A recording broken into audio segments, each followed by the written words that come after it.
এশিয়ার সর্বকালের সেরা টি-20 একাদশে সাকিব। এদিকে দলকে বিশ্বকাপে তুলতে না পারায় চাকরি গেল স্কটল্যান্ড কোচের। আর মাঠের দাপটের সঙ্গে পাল্লা দিয়ে বাড়ছে ভারতীয় ক্রিকেট বোর্ডের আয়। সব খবর এক করে জানাবো আজকের খেলার বেলায়। সঙ্গে আছি শামীম খান। এশিয়া কাপ খেলতে লিটনরা আমিরাতে রওনা হওয়ার দিনই ঘোষণা এলো এশিয়ার সর্বকালের সেরা টি-20 একাদশে ঠাঁই পেয়েছেন টাইগার পোস্টার বয় সাকিব আল হাসান। ব্যাটে বলে এশিয়ার শ্রেষ্ঠত্বের লড়াইয়ে অনন্য কীর্তি গড়া সাকিবকে কতটা মিস করবে ভক্তরা। বাংলাদেশ দলে জায়গা হয়নি, কিন্তু এশিয়ার সর্বকালের সেরা টি-20 একাদশে সাকিব আল হাসান। লাল সবুজ জার্সিতে বিশ্বসেরা অলরাউন্ড পারফরম্যান্স। ক্রিকইনফোর বিশেষজ্ঞদের চোখে স্পিন অলরাউন্ডার হিসেবে সেরা সাকিব, যার পারফরম্যান্স ব্যাটে বলে আজও প্রভাব ফেলে বিশ্ব ক্রিকেটে। তবে সার্বিক পরিস্থিতির কারণে তার আর হয়তো জাতীয় দলের জার্সিতে খেলা হবে না। তাই তো এশিয়া কাপের মঞ্চ এমন গ্রেট ক্রিকেটারের অলরাউন্ড পারফরম্যান্স মিস করবে। বাংলাদেশের হয়ে এশিয়া কাপে এক সময়ের বিশ্বসেরা অলরাউন্ডার খেলেছেন 25টি ম্যাচ।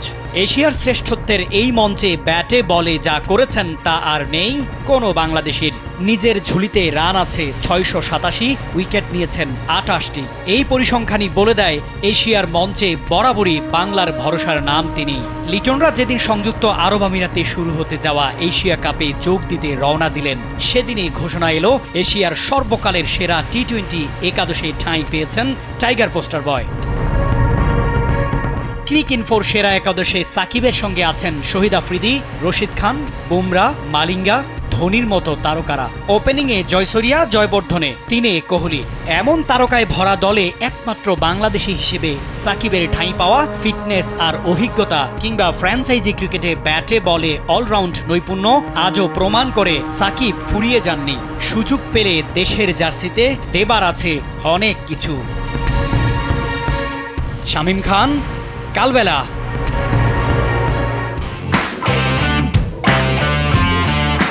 ভারতীয় ক্রিকেট বোর্ডে অর্থের ঝনঝনানি বাড়ছেই। গত 5 বছরেই তাদের আয় 20,000 কোটি টাকার বেশি, যা বাংলাদেশ ক্রিকেট বোর্ডের তুলনায় কয়েকশো গুণ বেশি।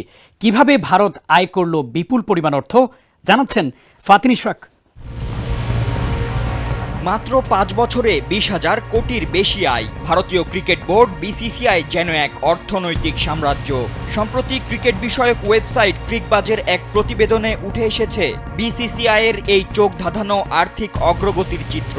2019 সালে যেখানে তাদের কোষাগারে ছিল 6,059 কোটি রুপি, সেখানে 2024 সালে সেই পরিমাণ গিয়ে ঠেকেছে 20,686 কোটিতে। 2019 থেকে 24 এই সময়টাতে বিরাট, রোহিত, জাদেজাদের নিয়ন্ত্রক সংস্থার আয় বেড়েছে প্রায় 14,627 কোটি রুপি, অর্থাৎ গড়ে বছরে প্রায় 4,000 কোটি। তবে কিভাবে আর কোন খাত থেকে বিসিসিআই এই বড় অঙ্কের অর্থ আয় করল, চলুন জেনে নেওয়া যাক। ভারতীয় ক্রিকেট নিয়ন্ত্রক সংস্থার আয়ের সবচেয়ে বড় উৎস মিডিয়া স্বত্ব ও ব্যাংক বিনিয়োগ। এবছর আয় কিছুটা কমলেও মিডিয়া স্বত্ব থেকে এসেছে 813 কোটি রুপি। আগের বছর এই খাত থেকেই আয় ছিল 2,525 কোটি। এছাড়া ছেলেদের আন্তর্জাতিক সফর থেকেও আয় কমেছে। এই বছর এসেছে 361 কোটি, যেখানে আগের বছর ছিল 643 কোটি। তবে ব্যাংকে বিনিয়োগ থেকে আয় বেড়েছে দ্বিগুণেরও বেশি, 986 কোটি রুপি। জয়সার নেতৃত্বে ব্যাংকিং রিটার্ন সর্বোচ্চ রাখা হয়েছে। বছরের উদ্ধৃত দাঁড়িয়েছে 1,623 কোটি রুপিতে। এর মূল কারণ 2023 সালের আইপিএল ও আইসিসি থেকে আসা বড় অঙ্কের অর্থ। তবে বিসিসিআই শুধু আয়ই করছে না, বরং খরচও করছে দেশের ক্রিকেটে। ক্রিকেট অবকাঠামো উন্নয়ন তহবিল, প্ল্যাটিনাম জুবলি কল্যাণ ফান্ড, ক্রিকেট ডেভেলপমেন্ট ফান্ড সহ বিভিন্ন রাজ্যের ক্রিকেট সংস্থাগুলোর পেছনেও বিপুল পরিমাণ অর্থ ঢালছে বিশ্বের অন্যতম ক্ষমতাধর এই নিয়ন্ত্রক সংস্থা।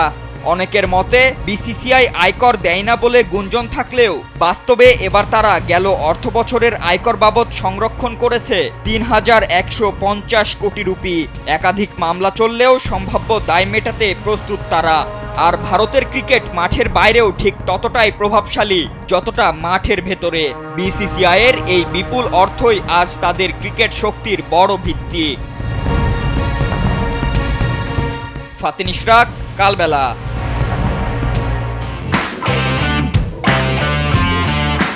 ইতিহাস গড়ে 2026 টি-20 বিশ্বকাপে জায়গা করে নেয় ইতালি। ইউরোপ অঞ্চলের বাছাই পর্বে স্কটল্যান্ডের বিপক্ষে জয় সহজ করে দেয় বিশ্বকাপের পথ। সেই হারই কাল হলো স্কটিশ কোচের, চাকরি হারাতে হলো তাকে। বিস্তারিত রিপোর্টে। কারো পৌষ মাস, কারো সর্বনাশ। ব্যর্থতার পাল্লা ভারী করে স্কটল্যান্ড জাতীয় দলের কোচের পদ হারিয়েছেন ডাউগ ওয়াটসন। টি-20 বিশ্বকাপের কোয়ালিফায়ারে স্কটল্যান্ডকে হারিয়ে বিশ্বকাপের যোগ্যতা অর্জন করে ইতালি।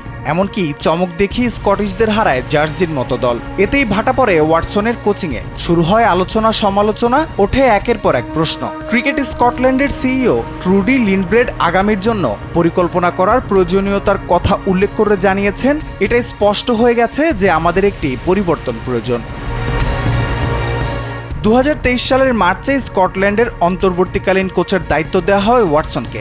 এরপর আইসিসি বিশ্বকাপের বাছাই পর্বে ও টি-20 বিশ্বকাপের ইউরোপ বাছাই পর্বে স্কটল্যান্ডকে সাফল্য এনে দিয়ে 2024 সালে স্থায়ী কোচ হিসেবে নিযুক্ত হন ওয়াটসন। তার নেতৃত্বে 2024 টি-20 বিশ্বকাপে অস্ট্রেলিয়া ও ইংল্যান্ডের গ্রুপে ভালো প্রতিদ্বন্দ্বিতা করে নামিবিয়া ও ওমানের বিরুদ্ধে জয়লাভ করে স্কটল্যান্ড। তবে অল্পের জন্য সুপার 8 পর্ব থেকে বাদ পড়ে তারা। কিন্তু সম্প্রতি পারফরম্যান্স প্রশ্নের মুখে ফেলেছে ওয়াটসনকে। এতেই নিজের জায়গা হারালেন দক্ষিণ আফ্রিকার সাবেক এই ক্রিকেটার।